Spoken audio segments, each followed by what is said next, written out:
Si Allen ay isang 30 anyos na hardcore gamer na ilang linggo nang hindi nakakakita ng sikat ng araw, at hindi na iyon nakapagtataka. Katatapos lang niyang makumpleto ang isang laro, ang larong ito ay mag-shutdown na. Dahil wala nang natitirang hamon para sa kanya, naghanap siya online ng bagong laro para lang maipasa ang oras. Doon niya nadiskubre ang isang misteryosong laro na walang katapusan. Karaniwan, ang isang programang kusang nag-i-install ng walang pahintulot ay magdudulot ng alarma, pero sa puntong iyon, lubos na siyang nahumaling. Sinuyod niya ang mga setting, determinadong gawing kasing brutal hanggat maaari ang karanasan. Walang pag-aalinlangan, itinodo niya ang hirap sa Hell Mode at pinili ang hindi pa nasusubukang Summoner class upang mas maging hindi mahulaan ang mangyayari. Tinanggap niya ang mga terms and conditions nang hindi man lang binabasa. Ang hindi niya alam, may isang probisyon doon na nagpapahintulot sa laro na ilipat siya sa ibang mundo. Sa sumunod na iglap, muli siyang isinilang bilang isang bagong silang na sanggol sa isang liblib na nayon. Lumipas ang isang buong taon, at ang buhay bilang sanggol ay mas madali pala kaysa sa inaasahan niya. Hindi siya nagtatrabaho, hindi nagbabayad ng mga bayarin, at inaalagaan siya ng maiinit at mapagmahal na mga magulang. Ang kanyang ama na si Rodden at ang kanyang ina na si Therese ay mukhang isang banayad at tapat na mag-asawa. Gayunpaman, dahil pinili ni Allen ang Hell Mode, alam niyang hindi magtatagal magpakailanman ang kanilang payapang pamumuhay. Matapos patulugin si Allen para sa gabi, itinaas niya ang kanyang mga braso at binigkas ang bawat keyword na alam niya, sinusubukang magpausbong ng isang status screen. Sa kabila ng pagiging isang summoner, wala siyang ideya kung paano talaga gumagana ang pagsasummon. Bago tuluyang sumuko at makatulog, gumawa siya ng isang huling pagtatangka. Sa pagkakataong ito, may totoong lumitaw, ngunit sobra itong ikinagulat niya kaya sumigaw siya. Agad na pumasok ang kanyang mga magulang, pilit siyang pinilit itago ang libro. Nang matiyak nilang ligtas siya at umalis sa silid, muling inilabas niya ang libro. Dumating ang matinding ginhawa sa kanya nang sa wakas makita niya ang kanyang mga stats matapos ang isang buong taon ng pagsubok. Eksakto ito kung ano ang aasahan mo mula sa isang taong gulang na summoner. Lahat ng summoning skills ay nasa pinakamababang antas, bagamat nakasaad sa libro na ito ay gagaling sa paggamit. Nagdesisyon siyang subukan ito, at natutunan ni Allen na sa kasalukuyang antas niya, kaya lamang niyang ay summon ang H-rank na mga insekto at hayop, na tunog napakahina. Bigla, bumaliktad ang libro sa seksyon ng mga mensahe. Doon, natuklasan ni Allen ang isang liham mula sa Diyos ng paglikha. Humihingi ang Diyos ng paumanhin sa pagkaantala sa pagbibigay ng kanyang status book, ipinaliwanag na dahil ang summoner class ay nasa ilalim pa ng pagdevelop, isang buong taon ang kinailangan para matapos ang kinakailangang proseso. Hindi pinansin ni Allen ang paumanhin. Kung pinabilis ng Divine Development Team ang summoner class, malaki ang posibilidad na may naiwan silang flaws na pwedeng ma-exploit, at sabik siyang subukan ito. Nagdesisyon siyang mag-summon ng isang insekto muna, ngunit mabilis niyang napagtanto na wala siyang ideya kung paano i-activate ang kakayahan. Karaniwan, maghahanap siya sa forums o manunood ng tutorials, ngunit dahil wala siyang internet, kailangan niyang umasa sa trial and error. Matapos pag-isipan ito, napag-alaman niya na kailangan muna niyang gumawa ng insect skill card. Nang subukan niya ito, maayos itong nagtagumpay ng walang sablay. Ngayon nakayanan niyang mag-summon, nahinto siya nang dumating muli ang kanyang ina para silipin siya, kaya napilitan siyang magkunwaring natutulog. Kinabukasan, habang abala ang kanyang mga magulang sa kanilang mga gawain, binuksan ni Allen ang kanyang grimoire at sa wakas ay nasummon niya ang insekto. Pinuno ng matinding liwanag ang silid, pansamantalang nabilib siya, hanggang sa isang malaking grasshopper ang lumipad diretso sa kanyang mukha, na nagdulot sa kanya ng panik. Ilang sandali lang, napagtanto niya na ang nilalang na ito ang kanyang summon. Sinubukan niyang magbigay ng utos, ngunit natuklasan niyang, sa kabila ng pag-summon, ito ay wala lamang sa instinct ng grasshopper at hindi kayang intindihin ang kanyang mga salita. Sa magandang bahagi, ang pag-summon ng grasshopper ay nagbigay kay Allen ng boost sa kanyang agility at endurance, na labis niyang ikinasiya. Gayunpaman, ang kanyang kasiyahan ay nakatawag ng pansin ng kanyang ina, at nang makita nito ang higanteng insekto sa sahig, agad niya itong dinurog ng walang pag-aatubili. Sa mga sumunod na araw, nag-eksperimento si Allen sa pag-summon ng mga insekto, ngunit mabilis siyang nabagot at nagpa siya na subukan ang beast summoning. Nag-summon siya ng isang daga, at muli, inilunsad ito ng grimoire diretso sa kanyang mukha. Sa pagkakataong ito, handa na siya at bahagya lang ang reaksyon. Ang daga ay nagbigay ng sarili nitong stat buffs, ngunit nananatili itong hindi matalino, kaya imposibleng makipag-ugnayan. Isa sa mga kakayahan nito, ang Scurry, ay nag-a-activate tuwing iniutos siya ni Allen, ngunit ang kakayahan mismo ay halos walang silbi. Dito niya napagtanto na kailangan niyang i-level ang kanyang mga skills upang makagamit ng mas malalakas na summons. Ayon sa kanyang grimoire, maaari siyang mag-imbak ng hanggang 10 summon ng cards ng sabay, at ang mga buffs mula sa bawat summon ay nagsasama-sama. Sa 10 mouse cards, tumataas ang kanyang attack at HP ng 10, na agad na nagiging mas malakas siya kaysa sa karaniwang sanggol. Sa normal na sitwasyon, madali lang ang pag-level, ngunit pinili ni Allen ang Hell Mode para sa kasiyahan. Ngayon, upang tumaas ang level, kailangan niya ng 100 beses na karaniwang karanasan, na nagtatakda sa kanya sa walang katapusang grinding. Nang gabing iyon, bumalik si Rodden mula sa mahabang pangangaso, basa sa dugo, hindi naman niya sariling dugo. Ipinaliwanag niya na siya at ang mga lalaki sa nayon ay nakapatay ng isang Great Boar, na agad nakatawag ng interes kay Allen. Tinanong siya ni Rodden kung gusto niyang makita ito, at sabik na pumayag si Allen. Iniangat siya ni Rodden sa kanyang balikat at dinala patungo sa pinangyarihan. Ito ang unang pagkakataon ni Allen na makita ang mundo sa labas, at sinisiyasat niya ang bawat bagay na hindi niya pa nakikita. Mas tumagal kaysa sa inaasahan ang paglalakbay, at sa huli, nakatulog siya sa mga bisig ni Rodden. Pagdating doon, ginaising siya ni Rodden at ipinakita ang bangkay ng hayop. Namangha si Allen sa laki nito, nahihirapang maintindihan kung paano ito natalo. Di kalayuan, napansin ng mga karatig na taga-nayon ang pagbabalik ni Rodden at agad na nagpalakpakan, pinupuri siya bilang bayani ng araw. Tinanong ni Allen kung talagang ganoon kalakas ang isang Great Boar. Ipinaliwanag ni Gerta na ito ay isang C-rank monster, na karaniwang nangangailangan ng hindi bababa sa 20 lalaki upang mapabagsak. Napakahalaga ng impormasyong ito kay Allen, dahil nagbibigay ito ng malinaw na benchmark sa agwat ng kapangyarihan sa pagitan ng mga ranks. Gayunpaman, bago pa man niya maisip ang pag-summon ng mas mataas na antas na mga halimaw, kailangan niyang walang tigil na mag-grind ng experience. Pagkatapos ng 10 buwan ng matinding pagsasanay, sa wakas ay naabot ni Allen ang level 2 summoner. Ang pag-angat na ito ay nagbigay ng pangkalahatang pagtaas sa stats at nagbukas ng kakayahan na mag-summon at mag-fuse ng G-rank creatures. Gayunpaman, ang fusion ay kumokonsumo ng malaking halaga ng MP. Sabik na subukan ito, mabilis na tinapos ni Allen ang kanyang hapunan upang ma-recover ang mana at dali-daling tumakbo patungo sa kanyang silid. Nang buksan niya ang kanyang grimoire, ipinapalam nito na ang kanyang maximum MP ay maliit pa rin para may sigawa ang anumang fusion. Hindi maiiwasan ang karagdagang grinding. Pagdating ng 3 taon ni Allen, sapat na ang pagtaas ng kanyang MP upang magamit ang kanyang second level skill. Sa pamamagitan ng fusion system, nakalikha siya ng isang G-rank na ibon na pinangalanan niyang Chappy. Ang pangunahing kakayahan nito, ang voice mimic, ay nagpapahintulot dito na perpektong kopyahin ang anumang tunog, na perpekto para sa pag-distract. Nag-summon din siya ng isang palaka at isang mole. Ang palaka ay kaya lamang tumalon at mag-flash para makalihis ng atensyon, habang ang mole ay mas praktikal, kaya nitong maggawa ng malalaking hukay sa loob ng ilang segundo. Kung ikukumpara sa H-rank summons, ang mga kakayahan ng G-rank ay mas kapaki-pakinabang.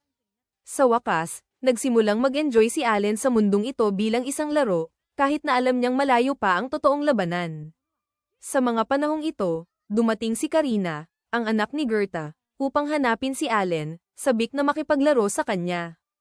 Ang paraan ng paglalaro ni Karina ay hamanin si Allen sa isang duel. Sa normal na sitwasyon, walang masama rito, ngunit sobrang lakas niya para kay Allen.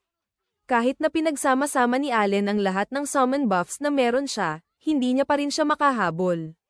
Pagtapos ng araw, bumalik sina Allen at Karina sa kanilang bahay. Maliwanag na habang ginugol ni Allen ang nakaraang taon sa pag-grind ng experience, abala rin sina Rodden at Dercia, nagbubuntis muli ang kanyang ina. Dahil hindi kayang gumawa ng mabibigat na gawain ng kanyang ina, nag-alok si Allen na tumulong sa pag-aani upang mapagan ang pasanin ni Roden. Sa lahat ng kanyang buffs, naniniwala siya na ang kanyang lakas at tibay ay maihahambing sa isang adulto. Ngunit tumanggi sina Roden at Dercia, sinasabi na hindi patas na gawing magtrabaho ang kanilang anak sa bukid.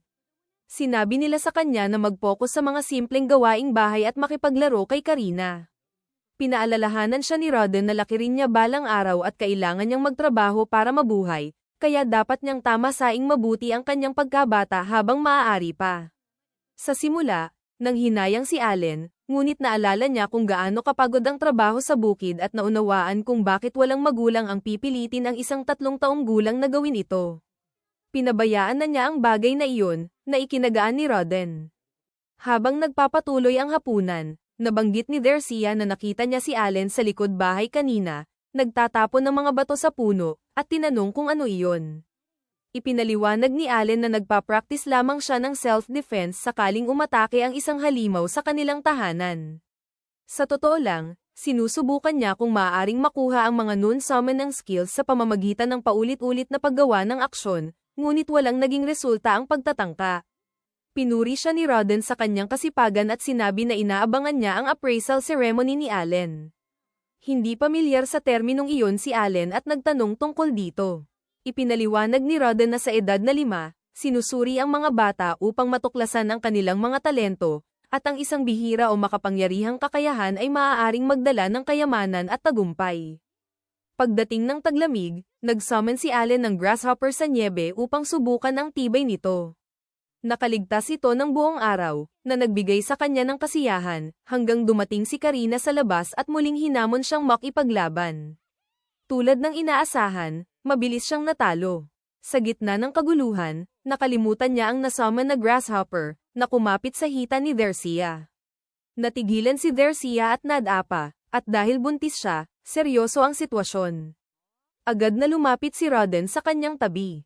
Bagamat iginiit niya na maayos lang siya, ang pagkakadapa ay nagdulot ng pagsilang. Ipinanganak ang sanggol sa mismong araw na iyon. Inutusan ni Roden si Karina na kunin ang kanyang ina, na dumating at tumulong kay Dercia sa panganganak. Pagsapit ng umaga, tinanggap ng pamilya ang isang bagong silang na batang lalaki, at napuno ng kagalakan ang buong tahanan.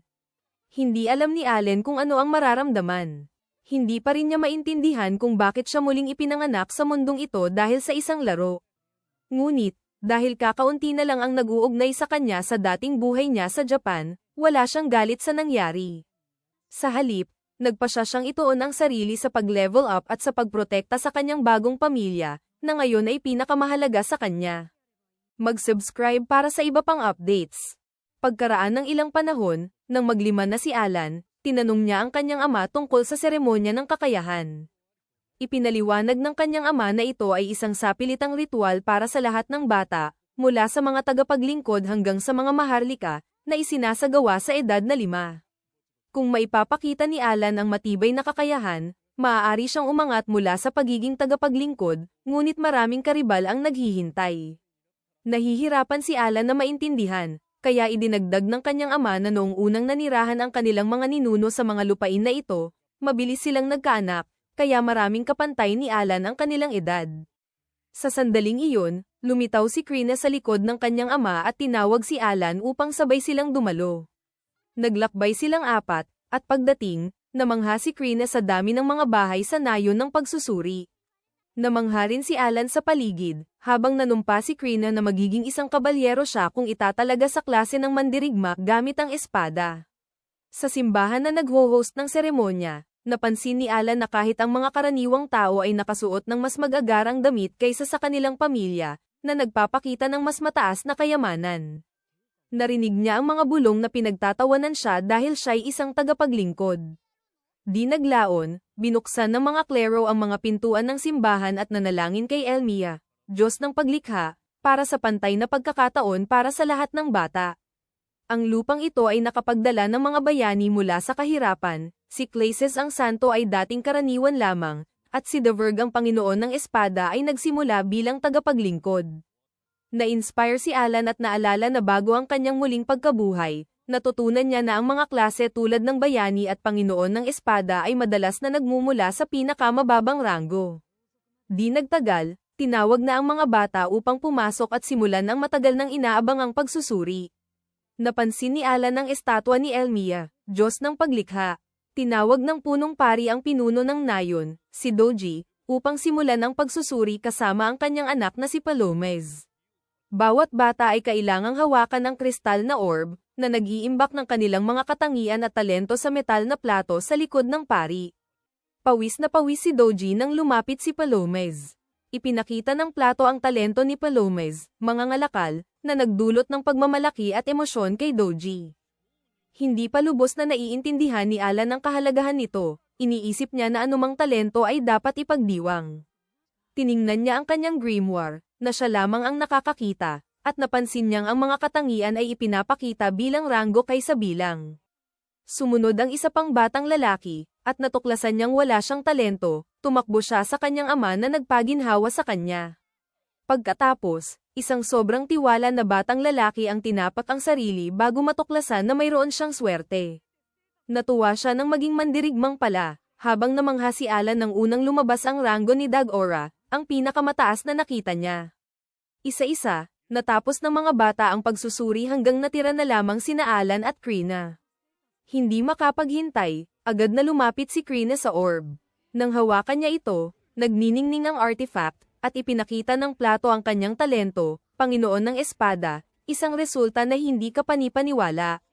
Namangha ang karamihan sa bihirang talento ni Krina, ngunit nagrereklamo siya na gusto lang niyang maging isang mandirigma. Sa wakas, naunawaan ni Alan kung bakit lagi siyang natalo ni Krina sa mga duelo. Di nagtagal, tinawag ang anak ni Roden, ang huling bata. Kalma, lumapit si Alan. Inaasahang patunayan na siya ay isang manghihimala sa pamamagitan ng paghawak sa orb. Sa halip, isang malakas na pag-alon ng mahika ang nagtulak sa kanya pabalik habang ang kristal ay nagniningning ng mas maliwanag kaysa sa kay Krina. Hindi maintindihan ang resulta, dali-daling lumapit si Roden sa pari. Nakakagulat, ipinapakita ng plato na wala siyang klase, puro baluktot na simbolo at kalat-kalat na letra lamang. Galit na galit, minura ni Alan ang mga developer dahil sa sobrang sira ng laro, ngunit nanatiling kalmado si Roden at sinabing oras na para umuwi. Ilang oras ang lumipas, nakabalik sila kay Dercia at Mash, na ang yakap ay agad nagpapainit ng puso ni Alan. Gabing iyon, sa tabi ng apoy, tiniyak ng kanyang mga magulang na siya ay mahalaga, talento man o wala. Sa kabila ng kanilang kahirapan, wala pa nga silang bathtub, nakaramdam si Alan ng kasiyahan. Bago matulog, nireview niya ang kanyang grimoire at nakita na lahat ng kanyang katangian ay rango E, na napagtanto niyang siya lamang ang naglalaro sa Hell Mode. Ang bawat batang nasuri ay 5 taong gulang, level 1 tulad niya, ngunit sinusukat ng sistema ng rango ang potensyal ng paglago kada level. Ang lahat ng E-ranks ni Alan ay dahil halos 100 beses na mas mabagal ang kanyang paglago sa Hell Mode, kaya ang kanyang mga halaga ay bumababa sa bahagi lamang ng tunay na lakas. Sa kanyang nakaraang buhay, ginugol ni Kenichi Yamada ang maraming taon sa paglalaro ng mga madaling laro, ngunit muling ipinanganak sa mundong siya lamang ang nakaharap sa Hell Mode, isang realidad na pwedeng bumitaw sa sinuman. Gayunpaman, tumanggi si Alan na sumuko. Pinili niya ang hamong ito para sakupin ang mga larong sobrang dali. Ang glitch na pumalit sa kanyang klase ay malinaw na pagkukulang ng developer, at balak niyang ireklamo ito ng walang tigil, determinado na patunayan na walang sino man ang dapat maliitin sa isang gamer na walang sosyal na buhay. Kinabukasan, tinanong ni Alan ang kanyang ina kung bakit kakaiba ang asal ng kanyang ama mula kagabi. Pagsapit ng gabi, bumisita ang pamilya sa bahay ni Krina upang ipagdiwang ang pagkilala sa kanya bilang Panginoon ng Espada. Sa sobrang tuwa, ipinaliwanag niya na ang isang Panginoon ng Espada ay higit pa sa isang mandirigma, nagpanggap na hindi nakakaalam si Alan, itinatago na alam na niya. Dagdag pa ni Matilda na bumisita kanina ang pinuno ng nayon upang bigyan sila ng bote ng alak. Pinipigilan ng tuwa, nanatiling seryoso si Roden at sinabing magsaya na lang ang lahat sa inumin. Sandaling napaisip si Alan na baka naiinggit ang kanyang ama sa talento ni Krina, ngunit duda siyang maliit ang pag-iisip ni Roden. Pinilit ni Jerry si Roden na unang uminom, iginiit na ang mga bisita ang dapat mauuna. Tumanggi si Roden, at lumala ang pagtatalo hanggang ipinakita ni Jera ang layunin niyang sirain ang ugnayan ng dalawang pamilya. Napilit, Nilinaw ni Roden na hindi iyon kailanman ang kanyang nais. Ang talento ni Krina ay napakahusay na maaari siyang maging kabalyero, maglingkod sa bansa, at umangat pa sa maharlikang antas. Sa kanyang pananaw, ang isang tulad niya ay hindi dapat sayangin ang oras kasama ang mga tagapaglingkod. Halos mauwi sa pisikal na alitan ang pagtatalo ni Roden at Judah. Humingi si Alan kay Krina na makialam, ngunit nauna ang kanilang mga asawa, pinapakita na kayang wakasan ng puwersa ang pagtatalo. Nang matamaan ni Matilda ang mukha ng kanyang asawa, natutunan ni Alan na huwag siyang galitin. Tinanong niya kung palaging ganito katigas ang ulo ang mga lalaki. Ipinaliwanag ni Matilda na pinalambot sila ng pagiging magulang, kahit dati halos araw-araw silang nag-aaway. Dagdag ni Darcia na magkaibigan ang mga mag-asawa mula pagkabata, lumaki ng magkatabi. Naalala ni Matilda na 10 taon na ang nakalipas, natuklasan nila ang isang bagong nayon at nagpasya silang magtayo ng bahay ng magkakasama, kaya magkahawig ang kanilang arkitektura. Nagpatuloy ang pagtatalo ni Roden at Jera kung sino ang mas maraming nagtrabaho sa konstruksyon, ngunit nagkasundo rin sila matapos uminom ng alak na iniiwasan nila mula pa ng kanilang kasal. Pagsapit ng madaling araw, nalaman ni Jera na hinahanap ng Night Order si Krina. Siya at ang mga kaibigan ay inakay ang kanilang anak patungo sa lungsod kung saan ginanap ang pagsusuri. Kumalat ang balita tungkol sa isang Panginoon ng Espada na ipinanganak sa mga karaniwan, at maraming nakilala si Krina bilang may talento. Bigla, lumitaw si Dagora, may hawak na pamalo at nakasimangot. Nakilala siya ni Alan bilang batang may palakol mula sa pagsusuri. Napangisi si Dagora at nagtanong kung bakit naroon si Alan, na sinasabing hindi lugar para sa mga walang talento na talunan ang lungsod. Agad na pumagitna si Krina, pinoprotektahan ang kanyang kaibigan, kaya napilitan si Jera na pigilan siya bago pa niya tuluyang masaktan ang lalaki. Sa sandaling iyon, dumating ang Night Order, na ikinamangha ng lahat nang bumaba si Kapitan Zinef, isang swordmaster, kasama ang kanyang mga tauhan. Tinawag ng pinuno ng nayon sina Jera at Krina, at napansin ni Alan ang halos hindi mapigil ang excitement niya. 3 taon lamang ang nakalipas mula nang magduel sila sa laro, ngayon, haharap siya sa isang pagkakataong isang beses lang sa buhay. Tinanggihan ni Jera ang alok ni Zinef na sumali si Krina sa Night Order, sinasabing masyado pa siyang bata at kulang sa lakas para sa totoong espada. Pumalag si Zinef, sinasabing isa siyang Panginoon ng Espada at binalaan na ang pagtanggi ay ituturing na panlilinlang kay Baron Granville. Ang pagpapalsipikan ng pagsusuri ay pinaparusahan ng kamatayan. Nang makita niyang nag-aalangan si Jera, iginiit ni Zinef na kailangang beripikahin ang talento ni Krina. Iminungkahi ng pinuno ng nayon ang isang duel. Nakikiusap si Jera, ngunit iginiit ni Zinef na ang pagtanggi ay kapalit ng bitay para kay Krina at sa kanyang pamilya. Napuno ng kawalan ng pag-asa ang mga nanunood, maliban kay Krina. Nang inalok ng espada, agad siyang lumapit ng may kamanghamanghang kumpiyansa. Inilagay siya sa harap ng Vice Captain, na ipinakilala ang sarili bilang si Lebrand ng klase ng Lancer. Matapos ipakilala ang sarili bilang Krina, ang kabalyero, sumugod siya sa opisyal ng walang takot. Sa halip na maging tensyonado, nakikipaglaban siya ng masigla, laging may ngiti sa mukha.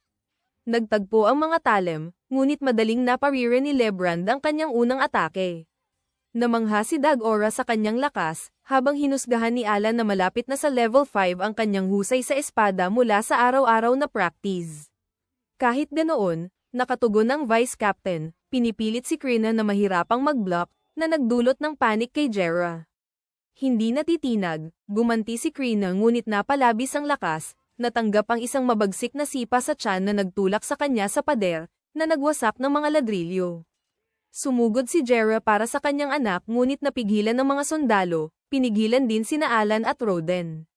Tila tiyak ang pagkatalo, pati na ang bitay kay Krina at sa kanyang pamilya.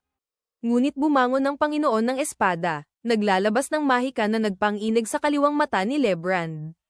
Muling sumugod si Krina, pinalakas ang lakas at bilis, kaya napilitan si Lebrand na lumaban sa buong kakayahan. Matapos ang mabagsik na palitan, hinati ni Krina ang kanyang espada sa gitna, halos nataman ang ulo niya. Idineklara ni Zinef na tapos na ang duel at si Krina ang nagwagi. Habang sumisigaw ang karamihan, lumapit ang kapitan kay Jera, Pinupuri siya sa pagpapalaki ng tunay na Panginoon ng Espada at humihingi ng paumanhin sa pagdududa sa kanya. Nanatiling seryoso si Jera, nakatutok lamang sa pagprotekta sa kanyang anak. Humiling si Zenith ng pahintulot na talakayin ang kinabukasan ng isang batang may ganoong talento. Tiniyak kay Jera na maaari niyang dalhin ang mga kaibigan kung makapagpapagaan iyon ng kanyang isip. Ilang oras ang lumipas, sa tahanan ng pinuno ng nayon, nanatiling seryoso si Jera, patuloy na nanginginig matapos makita ang banta sa buhay ng kanyang anak. Naiintindihan ni Alan na naruroon ang anak ng pinuno, ngunit hindi niya maintindihan kung bakit naroon din sina Dagora at ang kanyang ama, marahil ay ayaw mapag-iwanan ng isang Panginoon ng Espada. Ipinaliwanag ni Zenith na ipinadala siya ni Baron Granville upang beripikahin ang balita tungkol sa isang Panginoon ng Espada sa mga taga-nayon, isang katotohanang napatunayan sa duel. Sinabi niya kay Doji na, ayon sa kautusan, mula ngayon ay tatawaging kina-village ang nayon. Idinagdag ng kapitan na 3 taon na ang nakalipas, isang Panginoon ng Espada ang umusbong mula sa isang maharlikang pamilya. Nalilito si Alan dahil ayon sa mga patakaran ng laro, ang klase ay dapat lumitaw lamang sa mga tagapaglingkod, karaniwan, o baron. Ipinaliwanag ni Zenith na ang kandidato mula sa Maharlika ay minsang naglingkod sa pamilya hari ngunit nabigo sa mga inaasahan, isang muling pagsusuri ang nagpakita ng isang ordinaryong mandirigma. Pinalaki ng mga Maharlika ang talento, kaya't ipinataw ang patakaran na ang lahat ng natatanging bata ay dapat muling suriin. Humingi ng paumanhin si Zenith kay Jera sa pagpapailalim sa kanyang anak sa ganoong mabagsik na pagsubok at pinayuhan siyang alagaan siya ng maingat. Sa edad na 12, magiging karapat-dapat siya sa akademya at maaaring maglingkod sa pamilya hari balang araw. Tinanong ni Dagora kung sino man ay pwedeng pumasok sa akademya upang maging kabalyero, kaya humingi ng paumanhin ang kanyang ama sa pagkaistorbo. Kalma. Ipinaliwanag ni Zenith na isang instruktor ang ipapadala sa nayon, at kailangan ni Dagora na mag-focus sa pag-aaral at pagsasanay upang makakuha ng pahintulot. Iminungkahi ni Krina na sumama si Alan sa kanila, ngunit natawa si Dagora, at idineklara na ang mga walang talento tulad niya ay hindi kaya. Agad na ipinagtanggol ni Krina ang kanyang kaibigan, na ikinatuwa ni Alan, isang isiping 40 taong gulang, ngunit pinoprotektahan ng isang 5 taong gulang. Sa wakas, napansin ni Zenith si Alan at, nang makita ang kanyang ama, bumangon siya upang batiin si Roden, ang mangangaso ng baboy at alamat sa nayon. Nalito si Roden sa papuri, ngunit ipinaliwanag ni Zenith na pabor sa baron ang karne ng baboy mula sa nayon. Naalala ni Alan kung paano inilagay ng kanyang ama at ng mga mangangaso ang kanilang buhay sa panganib para sa huli, na aagawin ng baron, ngunit natutuwa siya na nakatatanggap ngayon ng respeto si Roden. Pagkatapos ng pagpupulong, sinabi ni Roden kay Alan na balang araw, maaaring maging isang bayani si Krina tulad ng sa mga alamat, at kahit ang mga tagapaglingkod ay maaaring makamit ang pagkilala ng Maharlika. Tiniyak niya kay Alan na may pagkakataon pa rin siyang maging dakila, dala ang dugo ng kanyang ama.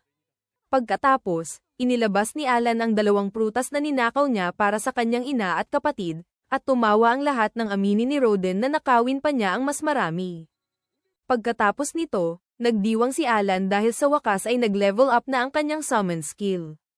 Binuksan niya ang stat page ng kanyang grimoire at nakita ang na-upgrade na kakayahan na nagbibigay daan para palakasin ang kanyang mga summon. Na-unlock din niya ang Frank Creatures, gaya ng inaasahan, ngunit kailangan pa rin niyang i-fuse ang mga ito upang makalikha ng mga bagong nilalang tulad ni Chappie. Sabik si Alan na makita kung anong uri ang susunod at umaasang isang nakakatakot na dragon ang lalabas. Mas maganda pa, lumawak ang kanyang card inventory mula 20 hanggang 30 na nagbibigay ng karagdagang 1.5 buffs. 2 taon na ang lumipas mula nang huli niyang ma-upgrade ang summon, kaya balak niyang mag-eksperimento mamaya. Nang gabing iyon, nagboluntaryo si Alan na maghugas ng mga pinggan dahil nagbubuntis muli si Dercia at kailangan niya ng pahinga. Sa totoo lang, gusto lang niyang matapos agad upang masubukan ang kanyang bagong kakayahan. Tinanong ni Mash kung magkakaroon siya ng munting kapatid na lalaki, ngunit ipinaliwanag ng kanilang ama na si Rodan na maaari ring babae ang maging kapatid. Sinabi ni Dercia na marahang sumisipa ang sanggol, kaya pakiramdam niya ay isang babae ito. Pabirong sabi ni Rodan na dapat na siyang magsimulang mag-isip ng pangalan, ngunit pinaalala ni Dercia na siya ang may pangakong magpapangalan kung sakaling babae ang anak. Habang iniisip ni Dercia ang mga posibleng pangalan, napansin ni Alan na ganap nang nakabawi ang kanyang MP. Sinilip niya ang kanyang grimoire at nakita ang isang mensahe mula kay Elmeha, ang Diyos ng paglikha.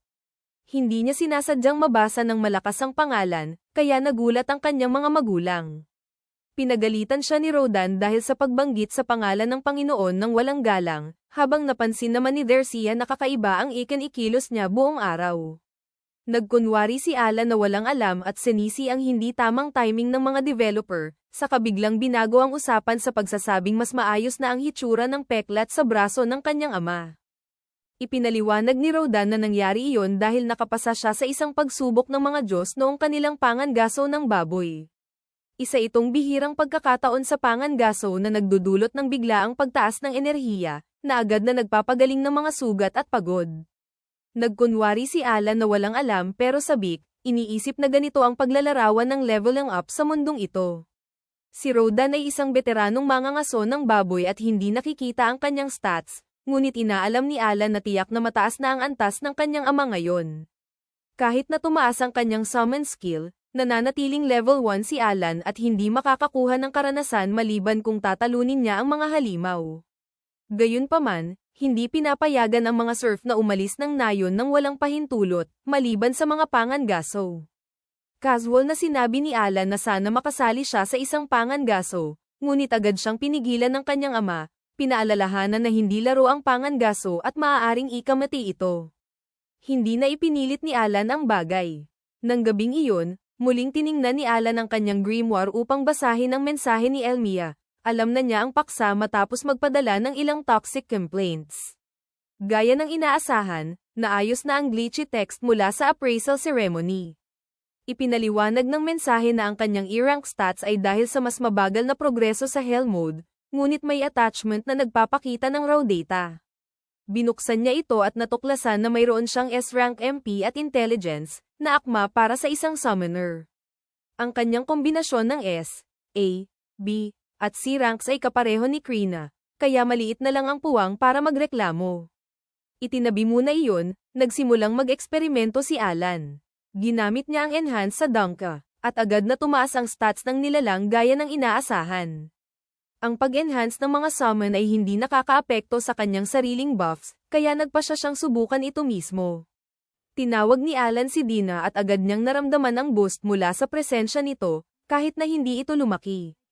Pinatunayan nito na ang pagiging isang summoner ay hindi lang tungkol sa pagtawag ng pinakamalaki at pinaka-nakakatakot na halimaw. Labis siyang nasa sabik, hanggang sa biglang pumasok si Dercia sa kwarto at naguluhan sa makita si Dina. Bago pa man makareact si Alan, dinikitan ito ng kanyang ina nang walang alinlangan, iniisip na isa lamang itong malaking insekto. Kinabukasan, matapos ang paulit-ulit na summon at unsummon, natutunan ni Alan na ang enhancements ng card ay permanente. Basta't may sapat siyang MP, dapat niyang i-enhance ang bawat card na pag-aari niya. Ipinagpatuloy niya ang pagsusubok sa fusion combinations, ngunit hindi pa rin niya na-unlock ang bagong uri. Ang huling opsyon ay i-fuse ang F-rank insect sa isang F-rank bird, at umaasang sa wakas ay magbubunga ito. Sa pagkakataong ito, nagtagumpay siya. Na-unlock ni Alan ang isang bagong uri at nakakuha ng bagong card, bagamat nawala ang kanyang kasab-ikan nang makita niyang ito ay Grass F. Hindi niya alam na maaari ring i-summon ang Grass at inaasahan niya halos anumang iba pang uri. Dahil sa iniisip niyang hindi naman ito masyadong iba sa mga insekto, tinanggap niya ito at tiningnan ang buffs. Natuwa siya nang makita na nagbibigay ito ng MP boost, na nagpapahintulot sa kanya na mas maraming magawa sa isang araw. Sa kasalukuyang bilis niya, maaaring abutin ng dekada bago mag-level up, ngunit ang buff na ito ay maaaring makapagpabilis ng ilang taon. Dahil kuryosidad sa kakayahan nito, tinawag ni Alan ang Grass F sa unang pagkakataon. Isang mansanas na may mga braso at paa ang lumitaw sa harap niya. Hindi na pinansin ni Alan at pinangalanan ang nilalang na Aplio. Maliwanag na hindi ito ginawa para sa labanan, at ipinakita ni Aplio ang kanyang kakayahan na aroma. Nang utusan siya ni Alan na i-activate ang kakayahan, nalubog ang mansanas sa lupa at nawala. Ilang sandali lang, isang maliit na halaman ang tumubo mula sa lupa at umabot sa kanyang balikat. Naguluhan si Alan, iniisip na baka iyon lang ang kaya nitong gawin, hanggang sa mapansin niyang nagpapalabas ito ng amoy na parang essential oil. Dumating si Dercia para sabihing handa na ang tanghalian, at nagpanik si Alan, iniutos kay Aplio na bumalik sa card form. Nanatili ang halaman sa lugar, at wala siyang ideya kung paano ito aalisin. Nang makita ito ni Dercia, simpleng napansin niya ang kaaya-ayang amoy. Nagkunwari si Alan, ngunit iniisip pa rin niya kung ano nga ba ang gamit ng halaman bukod sa buffs. Pagkatapos ng tanghalian, dumating si Krina para sa kanilang karaniwang sword practice, at agad na natalo si Alan, na muling nagpapatunay na hindi niya kayang tapatan ang kakayahan ni Krina. Matapos manalo sa unang laban, napansin ni Krina na medyo mas matibay na siya. Nabigla si Alan at tiningnan ang kanyang grimoire, at natuklasan niyang naabot na ng sword mastery niya ang level 3. Ang expansion ng inventory ay nagbigay rin ng puwang para i-buff ang endurance at attack. Nagsimulang magtanong si Alan kung may combat effects din kaya ang aroma, gaya ng passive boosts. Naalala rin niya na si Thu ang kanyang unang summon na may attack skill na Chomp. Gusto niyang subukan ito, ngunit hindi pwede gamitin laban sa tao, kaya hindi pa niya magawa sa ngayon. Mamaya sa araw na iyon, patuloy na naghahagi si Alan ng bato sa puno sa likod bahay. Pakiramdam niya ay higit na 20,000 na ang kanyang nahagis, ngunit walang palatandaan na nag-level up ang kanyang skill. Sinubukan ni Mash na gayahin siya pero mabilis na nawalan ng interes, nakikita itong isang nakakabagot na laro. Sinabi ni Alan na maghintay muna siya, kahit alam niyang kailangan na rin niyang bantayan si Mash at tumulong sa mga gawaing bahay dahil buntis si Dercia. Dapat ay nakatuon siya sa pagtaas ng summon level, kaya pakiramdam niya aksaya lang ang oras. Pinag-isipan niyang itigil ang practice sa paghahagis, pero ang ideya na baka isang hagis na lang ang kulang para mag-level up ay nagpapahirap na itigil ito. Bago pa man siya makapaghagis muli, tinanong ni Mash tungkol sa mga puno sa paligid ng bahay. Nagkunwari si Alan na hindi niya alam, kahit na hindi niya maalis sa isip na halos nagkaroon na sila ng hardin na kumakain ng espasyo. Mula sa mga pagsubok, natutunan niya na ang aroma ni Aplio ay nagpapabilis ng MP recovery mula 6 na oras tungo sa 5, kaya mas marami siyang magagawa sa bawat araw, kahit na pakiramdam niya kulang pa rin ang oras. Nang gabing iyon, napansin ni Alan na sobrang late ng kanyang ama. Sumang-ayon si Dercia, na nagsabing sinabi ni Rodan na magtatrabaho siya sa malapit at hindi dapat ganito katagal na wala. Biglang narinig nila ang ingay sa labas at dali-daling lumabas. Ilang lalaki ang nagdadala ng nasugatang katawan ni Rodan sa gitna ng ulan habang si Gerta ay nagpupumilit na panatilihing gising at buhay siya. Nagpanik si Dercia nang madala siya sa loob, paliwanag na nataman siya ng pangil ng baboy sa tiyan. Napansin ni Alan na parang natabunan na ang sugat, at ipinaliwanag ni Gerta na pinanatili silang buhay gamit ang halamang panggagamot, ang Muller's Flower. Tinanong ni Dercia kung paano nila nakuha ang isang bagay na ganito kahalaga. Sinabi ni Gerta na binayaran siya ng Knight Captain gamit ang ginto bilang paghingi ng paumanhin sa nangyari kay Krina. Kung wala iyon, tapos na sila. Ang ibang mga surf ay sinisisi ang karaniwang tao na kasama nila sa insidente. Ang ingay ay ginaisang si Mash, na nagsimulang umiyak ng malakas, kaya lumabas ang mga lalaki upang bigyan sila ng espasyo. Pinakalma ni Alan si Mash, saka tinanong si Gerta kung ano talaga ang nangyari. Gusto niyang malaman kung talaga bang may kasalanan ang isang karaniwang tao. Ipinaliwanag ni Gerta na ilang araw bago ito, nakatanggap sila ng utos mula sa chieftain na pahintulutan ang mga karaniwang tao na sumali sa pangangaso ng baboy. Mahalaga ang pangangaso para sa kanila, habang karamihan ng nakuha ay napupunta sa baron, ang natira ay hinahati sa mga mangangaso at kung minsan ay ipinagpapalit sa asin, panggatong, o iba pang pangangailangan. Sa kabila ng halaga nito, bihira ang mga karaniwang tao na magboluntaryo dahil ang pangangaso ay sobrang delikado, at may nasasawi taon-taon. Nakikilahok pa rin ang mga surf dahil ito ang kanilang kabuhayan at wala silang ibang pagpipilian. Tinanong ni Alan kung paano nakasali ang mga karaniwang tao sa pagkakataong ito. Sinabi ni Gerta na kumalat ang mga balita tungkol sa isang bayani sa gitna ng mga surf matapos tahasang tawagin ni Zenov si Rodan na isang alamat. Ang papuri na iyon ay naging hindi opisyal na pag-aproba, kaya maraming naniniwala na ligtas ang mga karaniwang tao hanggat nandyan si Rodan. Wala ni Rodan ni ang iba na comfortable sa pagdala ng mga baguhan, ngunit hindi nila pwedeng tanggihan ang utos ng chieftain. Mas masama, ilang araw bago ang pangangaso, may ilang karaniwang tao na nagpakalbo at ayaw mag-ensayo ng seryoso sa ilalim ng mga surf. Nang magsimula ang pangangaso, ang mga karaniwang tao ay binigyan ng pinakasimpleng gawain, akitin ang atensyon ng baboy. Ngunit nang lumitaw ang malaking baboy, nagpanik sila at iniwan ang plano. May isang karaniwang tao na natamba, at agad na pumasok si Rodan upang iligtas siya, na tinamaan ng pangil ng baboy sa tiyan. Sa huli, napatay nila ang baboy, at sinabi ni Gerta na dadalhin niya bukas ang bahagi ni Rodan sa karne. Bago umalis, hiniling ni Gerta kay Dercia at Alan na maging matatag para kay Rodan, dahil aabutin ng panahon bago siya ganap na gumaling. Nakaramdam si Alan ng kawalan ng silbi, napagtanto na hindi siya tunay na nakatulong. Nagpasya siyang manatili sa tabi ni Dercia buong gabi, inaalagaan si Rodan. Pagsikat ng araw, nagising si Rodan ng may pighati. Agad siyang niyakap ni Dercia, naginhawa sa kanyang paggising. Tumakbo si Mash para yakapin ang kanyang ama, habang tahimik na nanonood si Alan, pinapuna ang sarili. Naging obsessed siya sa pagpapalakas, pero ang kapangyarihan ng walang layunin ay walang halaga. Hindi ito laro, ang mga taong ito ay nagsisikap mabuhay. Mayroon siyang nakababatang kapatid na dapat protektahan at isa pang anak na paparating. Di nagtagal, bumalik si Gerta dala ang bahagi ni Rodan sa karne at natuwa na makita siyang gising.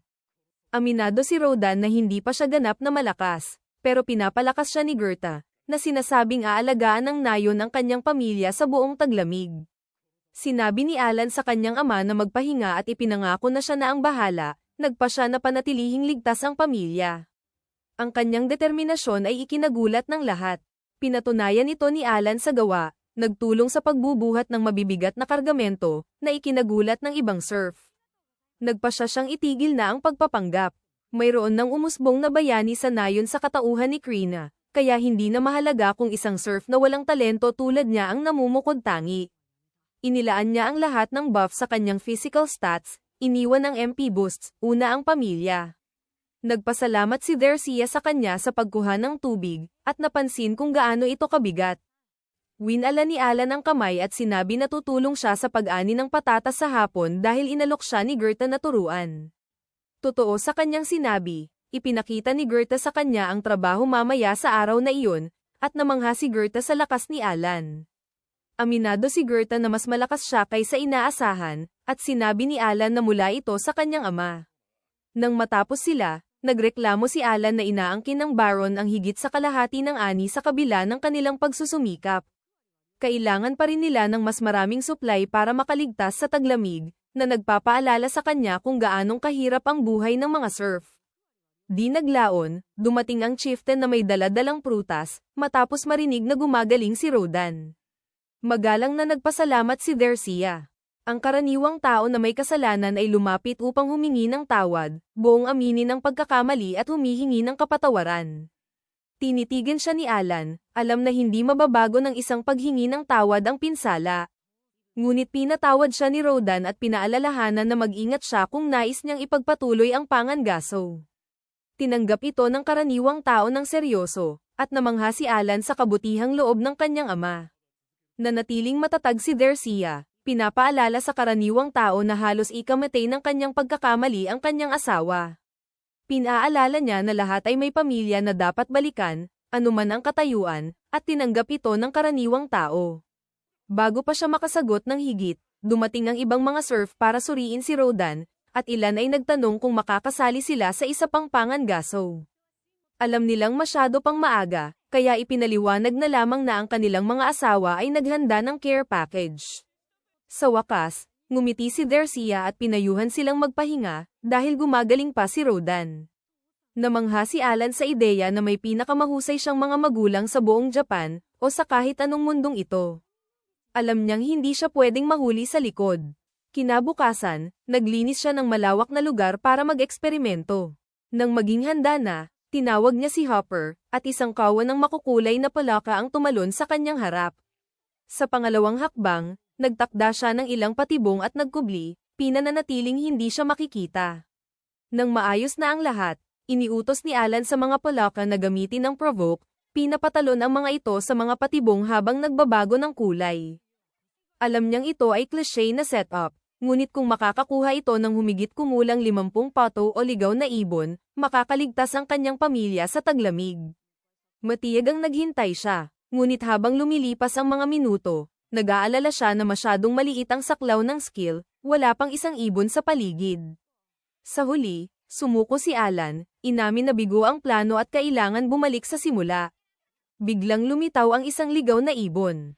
Nasa sabik, inihanda ni Alan ang mga patibong, ngunit napagtanto niyang hindi ito ordinaryo, ito ay isang mapanganib na alba heron. Sinimulang kainin ng halimaw ang mga palaka, at nanatiling nakatago si Alan, nagulat na nakahikayat ang provoke ng B-rank beast. Ito ang halimaw na pinagkunan ng kanyang pangalan, at isang sulyap lang ang nagsasabi sa kanya na tumakas ang pinakamatalinong desisyon. Bago umatras, napansin niyang naabot na ng enhanced skill niya ang level 2, na nagpapataas ng stats ng nilalang mula dagdag 10 tungo sa dagdag 20. Lahat ng summon sa kanyang inventory ay na-enhance na, kaya nagpa siya si Alan na karapat-dapat ang panganib. Mahalaga ang pagbibigay para sa pamilya, at ang mga hardcore gamer ay hindi sumusuko sa hamon. Sumugod siya gamit ang kanyang kahoy na espada, ngunit tinaboy siya ng alba heron. Nang walang pag-aatubili, tinawag ni Alan si Thu, sa wakas ay ginagamit sa tunay na labanan. Nilipol ng alba heron ang bawat summon at tinamaan pa siya ng mas malakas. Doon niya napagtanto na bawat natalong summon ay nag-aalis ng kanyang buffs, unti-unting nagpapahina sa kanya, isang brutal na kahinaan ng pagiging isang summoner. Nagsimulang mag-isip siya na baka ito na ang katapusan para sa kanya. Naunawaan niyang kailangan niyang mag-isip agad upang makatakas. Walang pag-aalinlangan, nag-summon siya ng isang halimaw para tumulong. Hinawakan niya ito sa leeg at napansing hindi pa niya nasusubukan ang kakayahang ito dati, ngunit epektibo pala ito sa paghigop ng enerhiya. Masusing minasdan ni Allen ang kalaban at napansing nanghihina na ang halimaw, dulot ng matinding konsumo ng summon ng power sa laban. Gayunman, hindi iyon problema kung magagapos niya ito. Agad niyang tinawag ang lahat ng natitirang summon upang sabay-sabay umatake. Sa isang tiyak na huling suntok, tuluyan niyang napabagsak ang halimaw.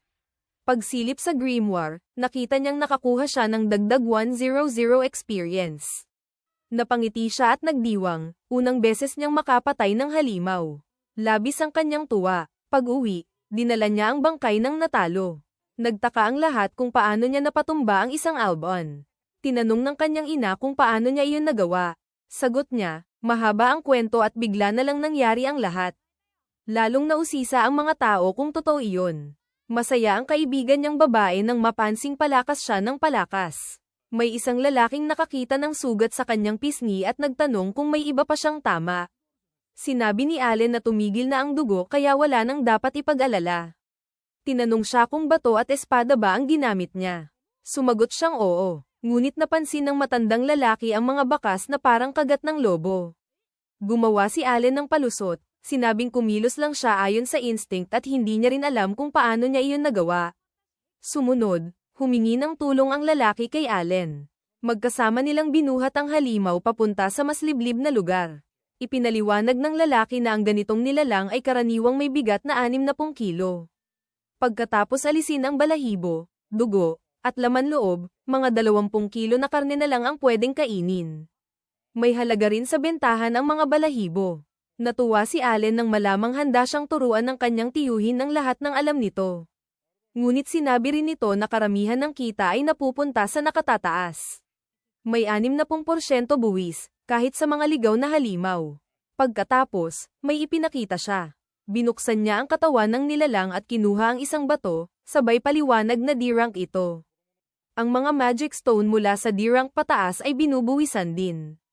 Dagdag pa niya, wala naman itong pakinabang sa nayon. Binalaan niya si Allen na huwag munang mangaso habang sugatan ang ama. Gayunman, nagbigay siya ng payo, maaaring ipagpalit ang ibong iyon sa mas mataas na pinuno. Lumapit si Allen at nakipag-usap ng matagal. Lumipat ang tagpo sa kanilang dalawa sa kabisera. Ipinaliwanag ng lalaki na pinaghirapan ng bata ang paghuli sa halimaw, na ibigay na ang lahat ng balahibo bilang buwis, at nakiusap kung maaaring sa kanila na lang mapunta ang buong halaga ng karne. Pinaghintay sila ng kausap. Sinabi nitong mas humihigpit ang singil dahil mas marami raw hinihinging karne ang Baron, kaya halos lahat ay binubuwisan. Napagtanto ng lalaki na hindi madaling kausap si Allen, kaya humanga siya rito. Nag-alok din si Allen ng isang magic stone. Nagtalo sila upang manatili sa bata ang bato, dahil baguhan pa lang itong mga ngaso. Sa huli, pumayag ang lalaki at hinayaan kay Allen na iyon. Tuwang-tuwa ang bata at nagpasalamat, napagtantong bihasa talaga ang kanyang tiyuhin sa pakikipagtawaran. Tinanong niya kung maaari bang sa susunod ay mga magic stone na lang ang ibigay at sa kanila na ang karne. Ipinaliwanag ng lalaki na kung palagi silang makakakuha ng mga bato, maaari nilang itabi ang karne. Binati niya sila ng swerte. Matapos malinlang ang matabang matanda, nagpa siya si Allen na mangaso pa. Ginamit niya ang isa sa kanyang palaka para akitin ang mga ibon, saka ipinatawag ang kanyang mga summon upang higupin ang lakas ng mga halimaw. Pinahina niya ang mga ito hanggang sa tamang sandali. Gamit ang mga bato, tinamaan niya ang ulo ng mga nilalang, at pinatapos ang laban sa kanyang mga aso. Nang malito ang mga halimaw, ibinigay niya ang huling suntok at madaling tinapos ang mga ito. Pagkatapos manalo, kontento siya at pinabalik ang kanyang mga summon sa grimoire. Pagbukas niya rito, napansin niyang tuwing 3 araw siyang nangangaso mula noong unang tagumpay. Ngunit iyon ang unang beses na wala siyang nawalang summon sa labanan. Pag-abot ng 1,000 experience, sa wakas ay umangat si Allen sa level 2. Maayos na ang kanyang mga skill, ngunit 60% lang ng inaasahang pagtaas ang nadagdag sa attributes. Napagtanto niyang hindi pa niya nagagamit ang buong potensyal ng kanyang kakayahan. Hindi nagtagal, muli siyang nag-level up at labis ang kanyang tuwa.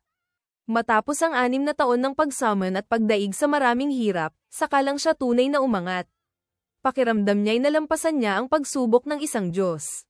Naisip ni Allen na marahil oras na para sabihin sa pamilya ang kanyang kakayahan.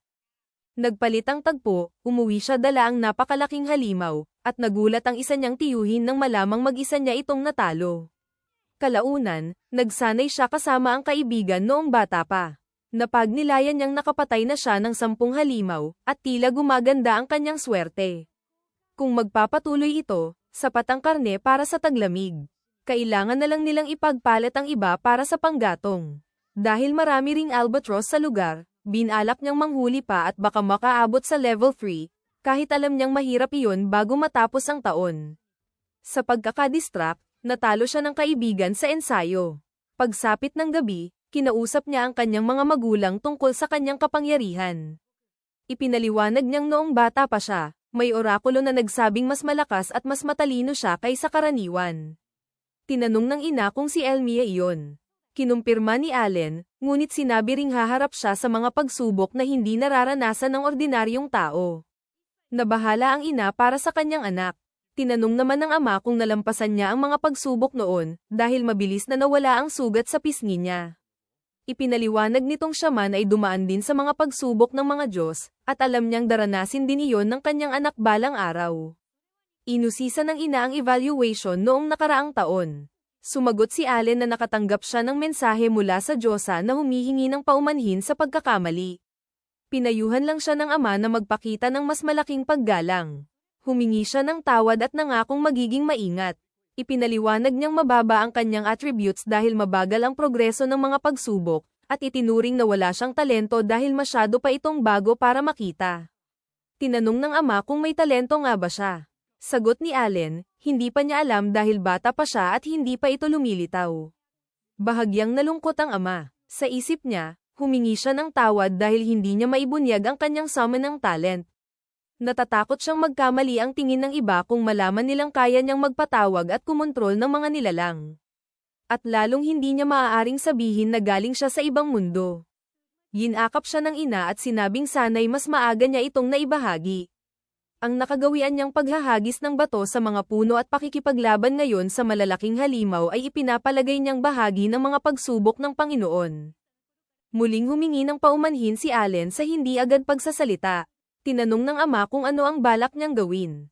Sumagot siya na nais niyang patunayan ang sarili sa pamamagitan ng pagdaig sa mga pagsubok. Dagdag pa, likas kay Allen ang harapin ang problema ng diretso. Naunawaan iyon ng ama. Napagtanto niyang si Diyos ang Elmia mismo ang naghanda ng hamon para sa anak. Para sa kanya, karangalan itong tanggapin, at kung may paghihirap man, huwag daw mag-atubiling magsabi sa kanila. Nagpasalamat si Allen sa suporta. Hiniling ng ama na manatili lang sa pamilya ang lihim, dahil maaaring magdulot ng gulo kung malalaman ng iba. Gayunman, nais pa rin niyang sabihin kay Jared, at pumayag ang bata. Lagi raw kasing ipinagyayabang ni Jared ang batang babaeng tinatawag na Sword Lord, kaya ngayon maipagmamalaki rin niyang kapantay nito ang lakas ng kanyang anak. Lumipas ang panahon at dumating ang taglamig. Sinimulan ni Allen hiwain at paghiwalayin ang karne. Biglang dumating ang kanyang tiyuhin at sinabing noon pa man alam niyang hindi pangkaraniwan ang bata. Ngunit ang pagbasbas at pagsubok ng isang Diyos ay ibang usapan. Marami raw itong naipapaliwanag. Magkasama silang nagtungo sa kabisera upang ibenta ang bahagi ng karne. Tinanong ng tiyuhin kung unang beses ni Allen makipagtawaran ng pagkain. Sumagot siyang oo at humingi ng tulong. Nagpa siya ang lalaki na samahan siya. Paliwanag na mas maayos ang usapan kung sila-sila lang at walang ibang nakikialam. Tinanong ni Allen kung ano talaga ang pinagkaiba nila sa karaniwang tao. Sagot ng lalaki, ito raw ay nakabase sa kanilang kasalukuyang antas sa lipunan. Dagdag pa, hindi ipinapataw ang 60% buwis sa mga maharlika dahil may ibang paraan silang nagbabayad. Ipinaliwanag din niya na kapag may anak ang isang maharlika, nagbabayad sila ng 1 hanggang 3 barya, samantalang ang karaniwang tao ay humuhulog ng halos 50 barya. Pagdating sa pamilihan, natutunan ni Allen ipagpalit ang karne sa asin, asukal, gulay, at iba pang produkto. Pag-uwi, natuwa siyang matuklasan na ang isang bungkos ng pinatuyong karne ay napalitan ng sapat na panggatong para sa 4 na araw. Ngayon, mas nauunawaan niya ang sistema ng pakikipagpalitan at handa ng mag-research sa susunod na pagpunta sa merkado. Sa pagbabalik sa tindahan, tinanong niya ang lalaki kung magkano kung barya ang babayaran. Sagot, 5 pilak na barya. Sa isip ni Allen, alam niyang hindi pwede maging tindero ng asin kung walang matapang na personalidad. Pumasok siya sa batika at tinanong kung may gamot para i-restore ang MP. Sagot ng mga ngalakal, wala siyang ganitong mamahaling gamot, nagbebenta lamang siya ng healing potion. Tinanong ni Allen kung meron siyang Muller's flower. Sagot ng lalaki, wala, at kahit meron, hindi niya ito ibebenta. Nagtanong siya kung iyon ba ang bulaklak na binili ni Jera. Kinumpirma ng lalaki, at sinabi pa na palaging pumapasok si Jera sa tindahan para sa pinakamahal na gamot. Dagdag pa niya, napakatalino nito, palaging humihingi ng pinakamurang produkto, nag-alok ng 3 ginto at humiling pang bayaran mamaya. Aniya, mas matyaga raw siya kaysa batang nasa candy shop. Nagpa siya si Allen na magbigay ng regalo sa lalaki. Tinanong niya kung gusto ba nitong ipagpalit sa iba. Sumagot si Allen na hindi, bilang pasasalamat lamang, dahil sa pagbenta ng halamang iyon ay nailigtas niya ang buhay ng kanyang ama. Pag-alis niya, nakatagpo siya ng isang batang lalaki na nagtanong kung ano ang ginagawa niya sa mga produkto sa tindahan ng ama nito. Sumagot si Allen na wala lang at bumaling, ngunit biglang inatake siya. Hinugot niya ang espada at tumakbo ang bata. Ngunit bumalik ito na may dala ring espada. Madali itong naiiwasan ni Allen, at napagtanto niyang walang espesyal ang batang iyon, mas mahina pa ito kaysa sa kanyang kaibigan. Ilang araw ang lumipas, umuwi ang ama at ipinaliwanag na nais silang kausapin ng chief. Ayon sa lalaki, gusto ng chief na dagdagan ang bilang ng mga boar na ihahatid sa Baron sa 10 hanggang 15. Kaya ngayong taon, nais nilang tumulong ang karaniwang tao. Naiinis ang ina dahil sugatan ng asawa. Ipinaliwanag ng ama na direkta itong utos ng Baron, at kung hindi susunod, kukuha sila ng karagdagang lingkod mula sa ibang rehiyon. Naiintindihan ni Allen na kung mangyari iyon, mawawala pa ang kanilang lupain. Dagdag pa, maaaring maaga ang lupa ng mga lingkod na hindi marunong mangaso, na magbabago ng buong kalikasan ng nayon ni Corina. Mas malala pa, sa susunod na taon gusto nilang mangaso ng 20 boar, kaya ang tanging paraan ay dagdagan ang araw ng pangangaso sa bawat 2 araw. Ipinaliwanag ni Allen na kung paramihin pa ang mga taong nagtatrabaho, patuloy silang masusugatan at sa paglipas ng taon, magiging imposibleng tapusin ang gawain. Ang magiging solusyon ay ang pag-recruit ng bagong miyembro. Alam ng ama na totoo ito.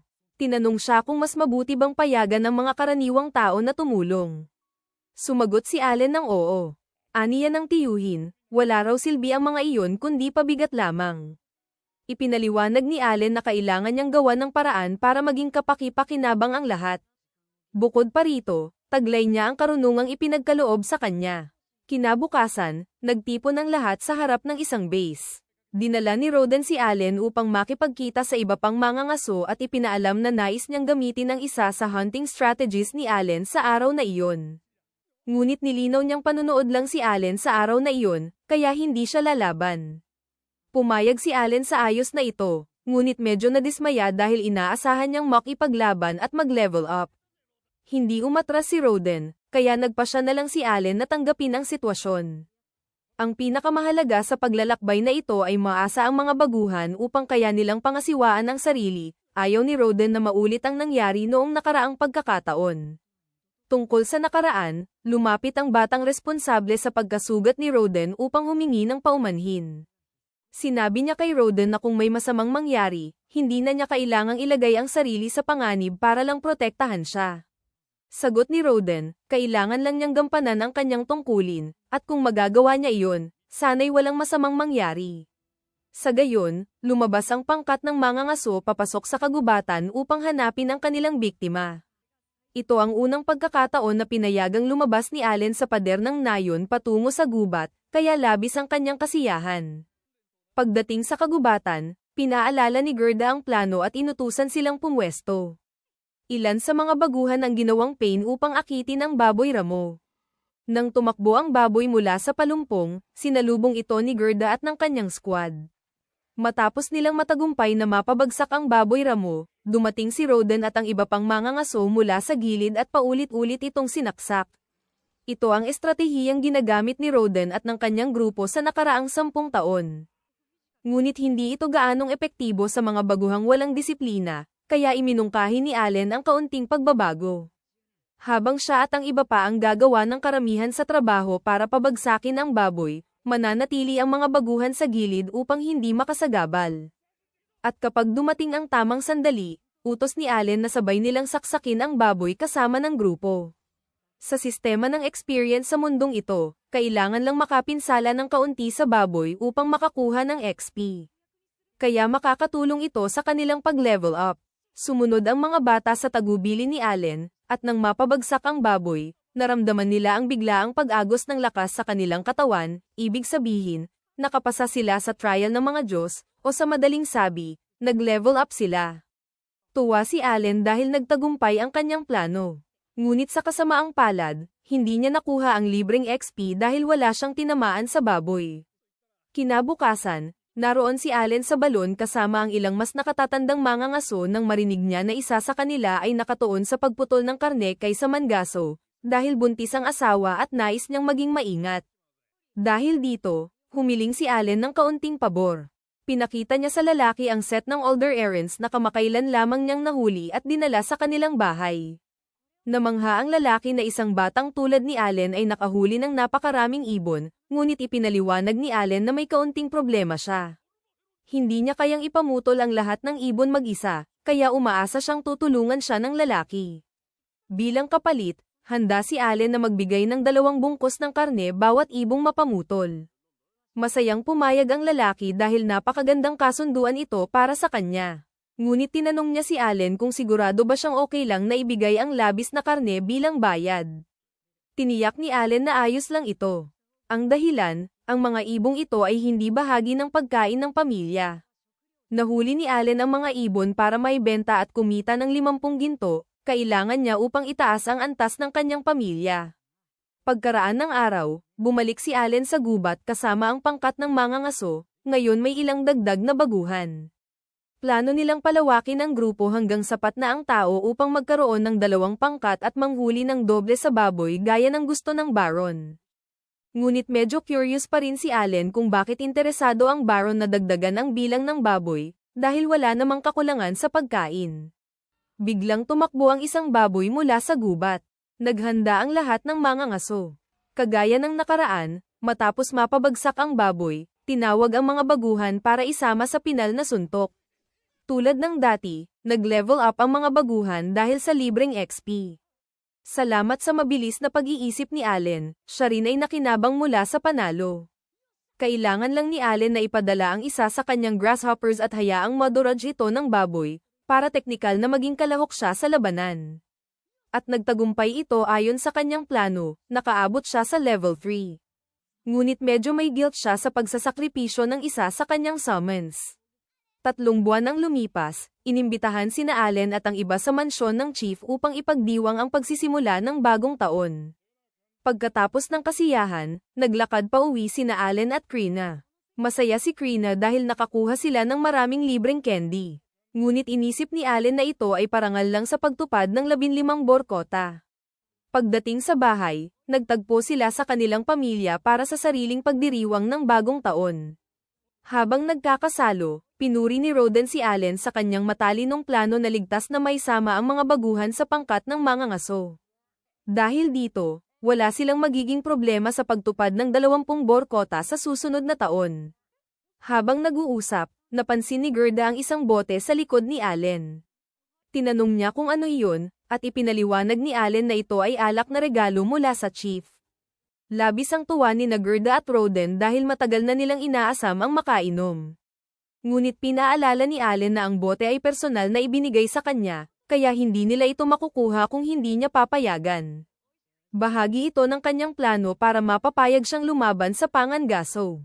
Kaya sinabi niya, ibibigay lang niya ito kung matatalo nila siya sa isang laro. Sobrang sabik sina Roden at Gerda sa alak, kaya pumayag sila sa kondisyon ni Allen at tinanong kung anong laro ang gusto niyang laruin. Sumagot si Allen na arm wrestle ang gusto niya. Pumayag sina Gerda at Roden. Bago magsimula ang laro, tinanong ni Allen kung ano ang ibibigay nila sa kanya kapag nanalo siya, dahil kailangan niya ng gantimpala para sa kanyang pagsisikap. Napansin ni Roden na may plano na si Allen, kaya sinabi niya na sabihin na lang niya. Dito ipinaliwanag ni Allen na gusto lang niya na payagan siyang lumaban sa mga susunod na pangangaso. Hindi gusto ni Roden ang ideya, pero wala siyang nakikitang masama sa paglahok dahil sigurado siya na mananalo siya. Kaya naghanda sina Roden at Gerda para sa arm wrestling kay Allen. Unang kalaban si Gerda, at tila kampante siya na hindi siya matatalo sa lakas ng isang 7 taong gulang. Ngunit sa kasamaang palad para sa kanya, napuno ni Allen ang lahat ng strength buff ng kanyang summons. Nang magsimula ang laban, pantay niya agad ang lakas ni Gerda at kalaunan ay napalupig siya. Hindi makapaniwala si Gerda sa pagkatalo, ngunit medyo inaasahan ito ni Roden dahil sa lahat ng kahangahangang nagagawa ni Allen kamakailan. Gayunpaman, kampante siya na hindi matatalo siya ni Allen tulad ng nangyari kay Gerda. Pagkatapos ng maikling pahinga, nakipaglock si Roden kay Allen. Kagaya ng laban kay Gerda, pantay muna ni Allen ang lakas ni Roden sa umpisa. Ngunit sa pagkakataong ito, natalo si Allen dahil nalupig siya. Iniisip niya na marahil nasa D-rank ang lakas ni Gerda, kaya ang kay Roden ay maaaring nasa C-rank, kaya makatwiran lang na hindi siya nanalo. Tulad ng ipinangako, ibinigay niya ang alak, ngunit ipinangako rin niya sa sarili na magiging sapat ang lakas niya balang araw para talunin si Roden. Paglipas ng taon, muling na-level up ni Allen ang kanyang summoning skills, at ngayon may access na siya sa maraming E-rank summons. Kailangan pa rin niyang mag-eksperimento upang malaman ang kakayahan ng bawat isa, ngunit sapat ang kanyang MP para sa ilang pagsubok. Ang level ng buffs mula sa E-rank summons ay tiyak na mas malakas kaysa sa rank ones, kaya tiyak na kayanan niyang talunin si Roden sa arm wrestling. Bago siya makaalis upang hamanin ng ama, napansin niya ang bagong feature sa kanyang grimoire, storage. Tinap niya ang icon at bumukas ang grimoire sa pahina na may itim na parisukat, kaya inisip niyang ito na siguro ang storage skill. Sinubukan niyang itapon ng isang bato sa loob para sukatin ang lalim. Ngunit matapos itapon ang bato, hindi niya narinig itong tumama sa ilalim. Inabot niya ang kamay upang maramdaman ang loob ng storage space. Habang ginagawa ito, nakakita siya ng mental na larawan ng bato na itinapon niya. Kaya naisip niyang subukan pang itapon ng iba pang bagay sa loob. At sa madaling sabi, hanggang sa kasya sa bakana ng libro, walang limitasyon kung gaano karami ang kayang itago ng storage. Ngunit tila sobra ito para maging isang simpleng skill na nakuha niya. Kaya maraming katanungan si Allen. Pagkatapos ng lahat, ang infinite storage ay top tier na kakayahan, kaya duda siya na ipamigay ito ng developers ng walang dahilan. Kadalasan, kapag nakatanggap ka ng kapaki-pakinabang na item o skill, iyon ay dahil kailangan mo itong gamitin sa malapit na hinaharap. Kaya kailangan malaman ni Allen kung ano ang tamang gamit ng storage. Bukod dito, gusto rin niyang subukan ang kanyang bagong E-rank summons. Sinubukan niyang tawagin ang isa, ngunit walang nangyari. Nagulat si Allen dahil sigurado siyang sapat ang MP niya, ngunit ipinaalam ng system na kailangan niya ng E-rank magic stones upang makatawag ng E-rank monster. Hindi niya alam na kailangan pala ng magic stones, ngunit swerte niya, may nakatago siyang stash ng magic stones mula sa pagpatay ng ilang rabbit monsters sa paligid ng nayon. Pagkatapos makuha ang mga ito, lumabas siya at sinubukang tawagin muli ang E-rank insect, ngunit hindi pa rin gumana. Dito niya naalala ang storage space at nagpa siya na ihagis ang magic stones doon para ma-activate ang summon. At epektibo ito, kaya nakapag-summon si Allen ng isang magandang paru-paro, kahit na mas malaki ito kaysa sa inaasahan niya. Biglang lumapit si Allen's ina para silipin siya. Alam niyang kinatakot siya sa mga insekto, kaya ayaw niyang malaman kung ano ang mangyayari kung makita niya ang higanteng paru-paro. Pinagtakpan niya ito sa likod habang nag-iimbento ng dahilan para hindi siya maghinala. Nagpa siya siyang lumabas sa bukid para subukan ang susunod niyang summon, at mabuti na ginawa niya ito dahil lumabas ang saber-tooth tiger, na sobrang nakakatakot sa personal. Sinubukan niyang i-fuse ang paru-paro at ang tiger para makita ang resulta, ngunit walang nangyari. Pagkatapos, nagdagdag siya ng ilang magic stones sa storage, at tila gumana ito, ngunit kailangan niya ng mas maraming magic stones para sa mga susunod na summons. Pagdating ng gabi, habang kumakain, tinanong niya si Roden kung may natitirang rabbit monsters sa nayon. Sinabi ni Roden na wala na ang lahat ng kuneho, dahil naghukay sila ng kanal sa paligid ng nayon ilang taon na ang nakalipas para maalis ang karamihan nito, dahil delikado sa mga bata. Kung wala ng kuneho, kailangan ni Allen ng ibang paraan para makakuha ng magic stones. Kinabukasan, sa training, tinanong niya si Palomes tungkol sa magic stones. Ipinaliwanag nito na karamihan ay ginagamit para paandarin ang magic items, at ang E-rank stones ay halos walang silbi, kaya karaniwan lang silang makita na nakakalat sa paligid. Hindi pa naiisip ni Allen na maaari pala niyang makita ang mga magic stones sa lupa. Ngunit ngayong alam na niya, marami na siyang kolektahin. Ilang sandali lang, nakalikom na si Allen ng sapat na magic stones para ma-unlock lahat ng bagong summons niya. Na-imagine na niya kung gaano siya magiging malakas habang patuloy na umuunlad, dahil ang kanyang summon ability ay kaya niyang punan lahat ng posisyon ng isang karaniwang party mag-isa. Kaya, sa dami ng mga halimaw sa kanyang kontrol, siya ay magiging hindi mapipigilan. Kinabukasan, nasa tahanan ng pinuno ng nayon sina Allen, Roden, at Jera nang ipaalam na bibisita ang Baron sa susunod na buwan. Agad na naiinis si Allen, dahil ito ang taong humihingi ng 20 baboy ramo kada taon. Ipinaliwanag ni Doji na nais ng Baron na panoorin mismo ang pangangaso ng mga lingkod. Naiinis din si Jera, kulang na ang labis na karne, gusto pa ng palabas. Walang gaanong pakialam si Roden, ngunit nagtataka siya kung bakit kailangang isama si Allen. Ayon sa pinuno, gagawin siyang gabay ng Baron.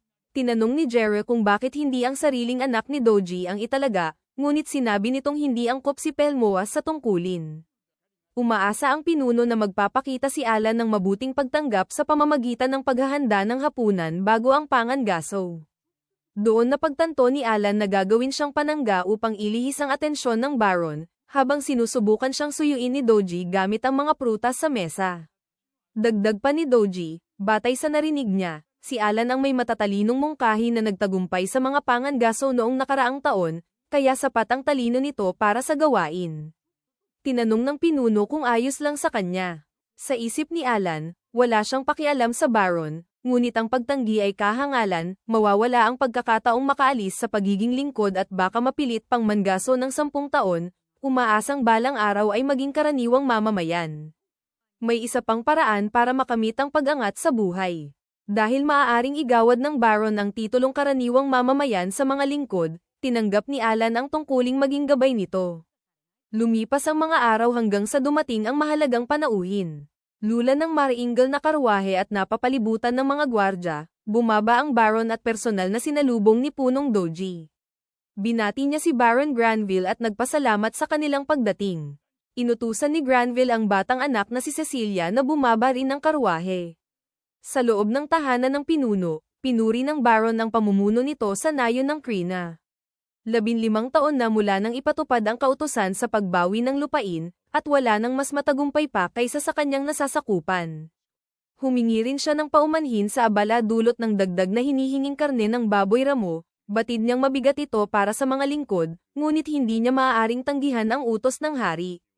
Nabahala si Doji nang marinig ang sangkot ang hari, ngunit sinabi ni Granville na ang tunay na may sala ay si Viscount Carneinel, ang taksil na nagpilit isingit ang usapin ng pangangaso sa harap ng hari. Nang ihain ang tanghalian, agad na nagustuhan ng Baron at ng anak niyang si Cecilia ang lasa ng karne. Tinanong niya kung anong hayop ang pinagmulan nito. Walang alam si Doji. Kaya magalang na sumingit si Alan at ipinaliwanag na ang karne ay mula sa albaherone na nahuli kahapon. Tungkulin nilang ihain sa Baron ang pinakasariwang sangkap at pinakamainam na halamang pampalasa. Namangha sa sagot ng bata, tinanong ng Baron kung anak ba siya ng pinuno. Sumagot si Doji na siya ay anak ni Roden, ang mangangaso. Narinig ito ni Kapitan Zinef, nakasalo sa hapag, at naalala ang batang tinutukoy. Nanatiling magalang si Alan at sinabi na siya ang gabay sa pangangaso kinabukasan. Naintrigue si Granville at nagtanong kung naging kabalyero ba ang ama nito, ngunit ipinaliwanag ni Doji na si Roden ay lingkod lamang. Biglang nagalit si Cecilia at kinwestiyon kung paano pinayagang makisalo ang isang lingkod sa Baron. Sinaway siya ng Baron at itinuro na mahalagang bahagi ng nasasakupan ang mga lingkod at hindi dapat ituring na hayop. Yumuko si Cecilia at humingi ng tawad, ngunit ang tingin niya kay Alan ay tila handang magtaksil anumang oras. Inaasahan ni Zinef na maipapaliwanag ng bata ang bawat detalye ng pangangaso, at binigyang diin na hindi madaling maabot ang 20 baboy ramo sa isang taon. Kung mahirapan sila, maaaring kabalyero na ang humalili. Bahagyang nasaktan si Alan sa patuloy na pagmamaliit sa mga lingkod. Samantala, masiglang wika ni Cecilia na sabik siyang makilahok sa pangangaso at makita ng malapitan ang dambuhalang baboy ramo, ngunit mas nanaisin niyang makita itong pugutan ng isang kabalyero. Ipinaliwanag ni Baron Granville kay Alan na kapag naipakita na niya ang batayan, maaaring ang mga kabalyero na ang humalili sa tungkulin. Sumagot si Alan na walang halaga ang 20 baboy ramo sa isang taon at kayang-kaya iyon ng mga lingkod. Nabigla sina Cecilia at Doji, habang tiniyak ng gabay na ang ipapakita nila kinabukasan ay magpapatunay nito. Kinabukasan, bago tuluyang tumulak sa pangangaso, inutusan ng Baron ng kapitan na bantayan ang kanyang anak. Umalis ang grupo patungo sa gaganaping pangangaso. Masayang sumama si Cecilia, nakasakay sa kabayo kasama ang mayordomong si Sibes. Maayos ang biyahe hanggang marating nila ang tore ng pagmamasid na itinayo ng mga lingkod, na magsisilbing himpilan ng Maharlika. Pag-akyat sa tuktok, kung saan may nakal ang trono para sa kanila, humanga ang Baron at ang anak sa tanawin at sa kakapalan ng gubat na tirahan ng mga baboy ramo. Pagdating ng mga mangangaso, namangha si Granville nang makita silang lahat ay nakasuot ng baluti. Ipinaliwanag ni Alan na ginamit nila ang mga nahuling baboy ramo noong nakaraang taon upang gawing baluti mula sa balahibo, buto, at pangil. Pinasalamatan pa niya si Granville sa pahintulot na magamit ang mga bahaging iyon. Nagsimula ang pangangaso. 3 mangangaso ang tumakbo papasok ng gubat, at tinanong ng Baron ang layunin nila. Ayon kay Alan, tungkulin ng 3 na ilabas ang isang baboy ramo patungo sa kapatagan kung saan isasagawa ang aktwal na panghuhuli. Dahil mahalaga ang bilis, magagaan ang kanilang baluti. Bagamat marami ang gubat, hiniling ng gabay ang kaunting pasensya sapagkat maaaring magtagal ang gawain. Sa gitna nito, naalala ni Zinef ang Krina at binanggit na sa susunod na tagsibol ay magpapadala ng guro upang tulungan ang Sword Lord sa pag-aaral at makapasok sa akademya sa susunod na pagsusulit. Sa totoo lang, hindi maisip ni Alan na nag-aaral ang batang iyon, ngunit ipinagpalagay niyang alam ng mga ito ang kanilang ginagawa. Biglang sumulpot ang isa sa mga mangangaso na nakaatas umakit ng hayop, hinahabol ng baboy ramo. Agad pamwesto ang mga tangke sa magkabilang gilid, tanga ng malalaking kalasag na ayon kay Alan ay gawa sa pinakamatigas na bahagi ng balat ng baboy ramo. Iniutos ni Roden ang pag-abante ng pangkat-atake, kasunod ang pangkat ng mahahabang sibat. Paliwanag ni Alan, ang huli ay mga baguhan na sumali lamang noong nakaraang taon. Ang pangkat-atake naman ay may maiikling sibat at mabibigat na baluti dahil mas lantad sila sa panganib. Tinamaan ni Roden ang leeg ng hayop, ang pinakamahinang bahagi nito. Sa tanawing iyon, nawalan ng malay si Cecilia. Sa tagumpay, sinabi ni Zenith na bagaman hindi kabalyero ang mga lingkod, maituturing silang tunay na mandirigma.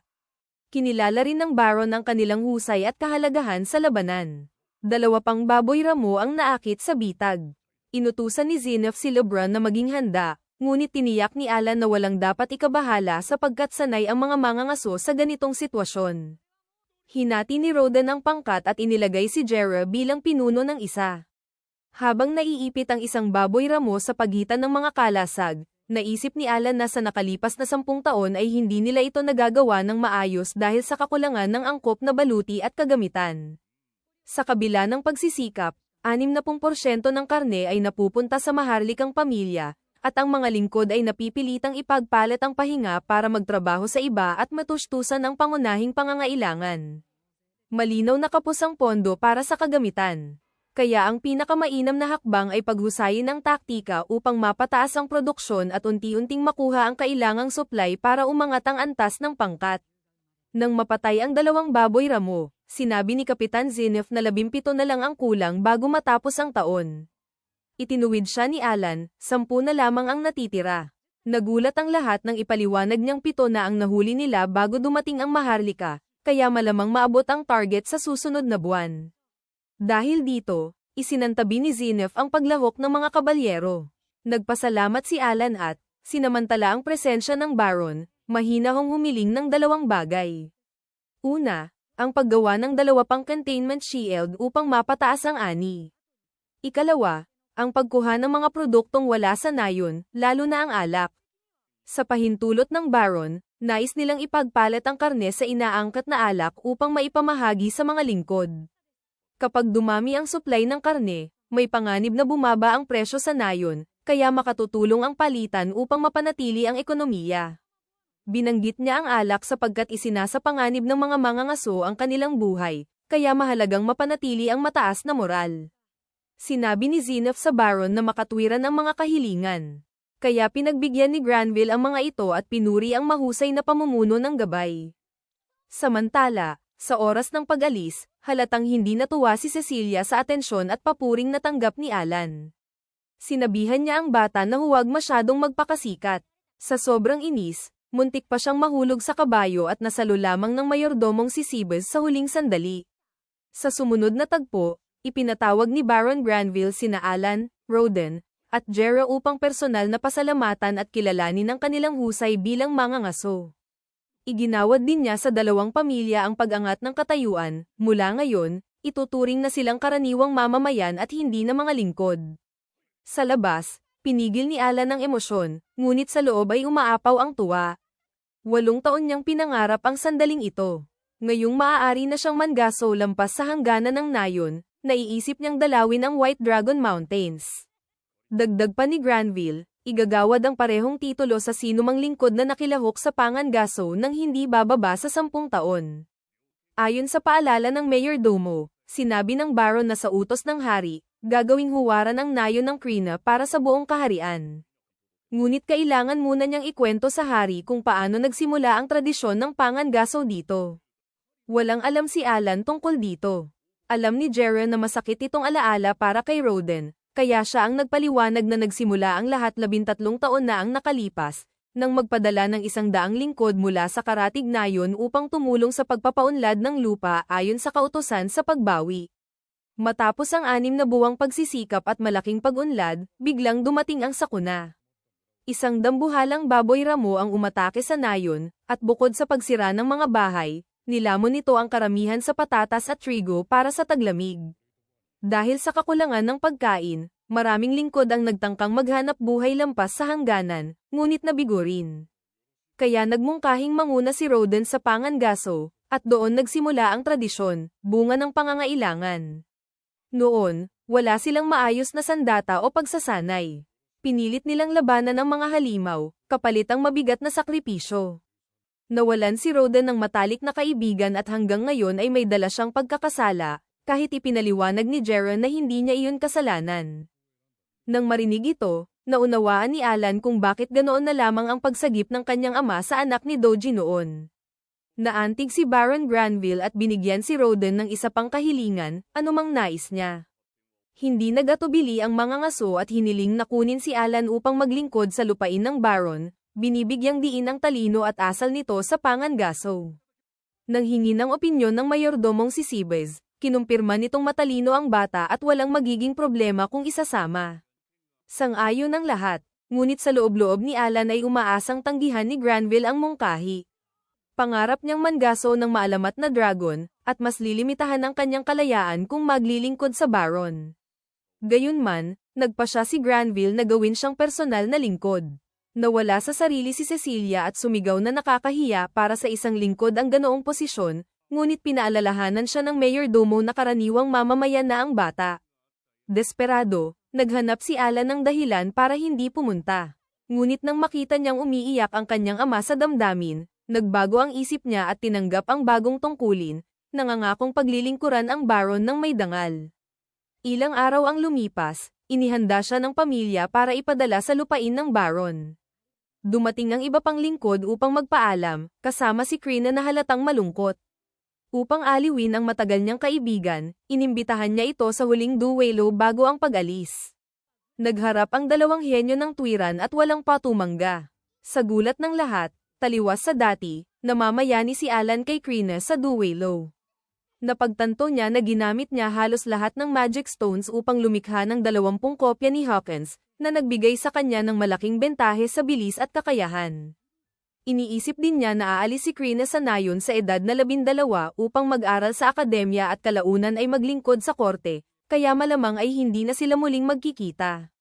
Sa mabilis at matalinong galaw, natalo ni Alan ang kanyang kalaban, na hindi makapaniwala sa pagkatalo.